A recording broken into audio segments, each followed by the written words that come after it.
the road to nowhere.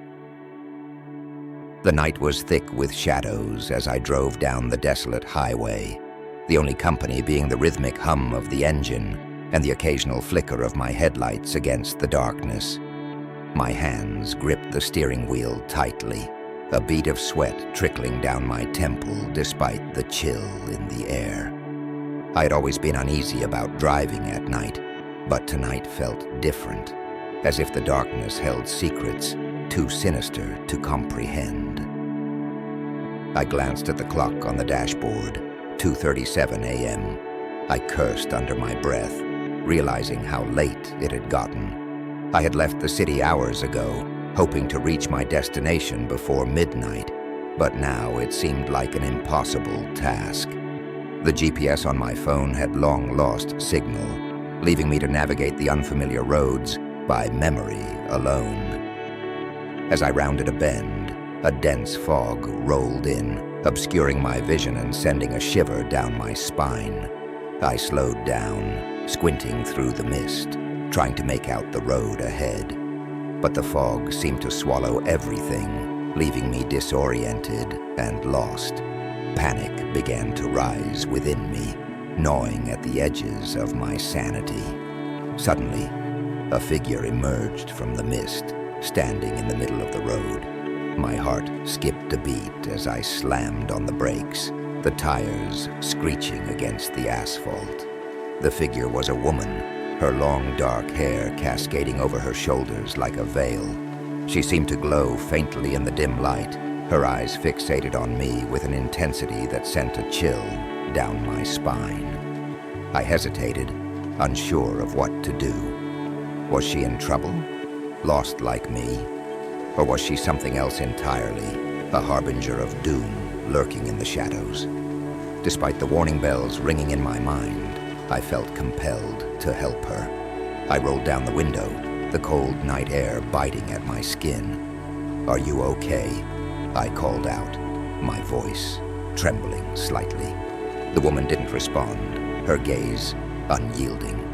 I swallowed hard, a knot forming in the pit of my stomach. Something about her seemed off, unnatural, as if she didn't belong in this world. Before I could react, she began to move, gliding towards the car with an eerie grace. Panic surged through me, my instincts screaming at me to flee. But it was too late. She was already upon me, her face inches from mine, her breath cold against my skin. "Please," she whispered, her voice like the wind through a graveyard. "Help me." I recoiled, the stench of death clinging to her words. Without another thought, I slammed my foot on the accelerator, the tires spinning against the road as I sped away into the night. But no matter how fast I drove, I couldn't shake the feeling of her eyes boring into the back of my skull, a silent reminder of the darkness that lurked just beyond the headlights. As I drove on, the fog seemed to thicken, engulfing the road in an impenetrable shroud. I could barely see a few feet ahead of me, the world reduced to a swirling abyss of shadows and uncertainty. Panic clawed at my chest, threatening to consume me whole. And then out of the darkness came another figure, looming in the middle of the road like a specter of the night. My blood ran cold as I recognized the face staring back at me. It was me, a perfect reflection, down to the last detail, as if staring into a twisted mirror of my own soul. I slammed on the brakes, my heart pounding in my ears. How was this possible? Was I hallucinating, losing my mind? But before I could make sense of it, the reflection spoke, its voice a distorted echo of my own. "Turn back," it hissed, its eyes burning with an otherworldly fire. "Turn back before it's too late." I sat frozen in terror, unable to tear my gaze away from the doppelganger before me. Was this a warning, a premonition of the horrors to come? I didn't know, and I didn't want to stick around to find out. With trembling hands, I threw the car into reverse. the tires spinning against the asphalt as I raced back the way I came. The fog seemed to part before me, revealing the road behind in stark clarity. But no matter how far I drove, the feeling of dread never left me, a constant reminder of the darkness that lurked just beyond the edge of perception. Hours passed like an eternity as I drove on, the road stretching out before me like a never-ending nightmare. The sky began to lighten in the east, a faint glimmer of dawn on the horizon. And then, just when I thought I couldn't take it anymore, I saw it. The city skyline looming in the distance like a beacon of hope. Relief flooded through me as I drew closer, the darkness of the night giving way to the harsh light of day.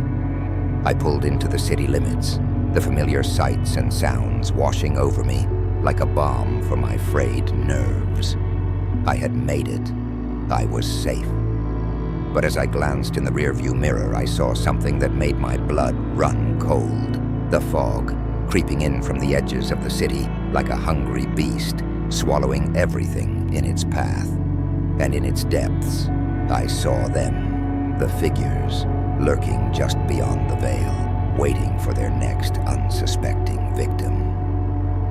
I shuddered, my hands trembling on the steering wheel. The road to nowhere had claimed another soul, but I had escaped with mine intact, or so I thought. For as long as I live, I will never forget the horrors that lurk in the darkness, waiting to drag us down into the abyss. And as I drive on into the dawn, I can't help but wonder, was it all just a nightmare, or something far more sinister? As the morning light began to chase away the remnants of the night, I pulled into a gas station on the outskirts of town, my nerves still frayed from the ordeal. I stepped out of the car, the cool air washing over me like a welcome embrace. But as I turned to glance back at the road I had just traveled, I saw something that made my blood run cold. The fog was gone, replaced by clear blue skies and the hustle and bustle of everyday life.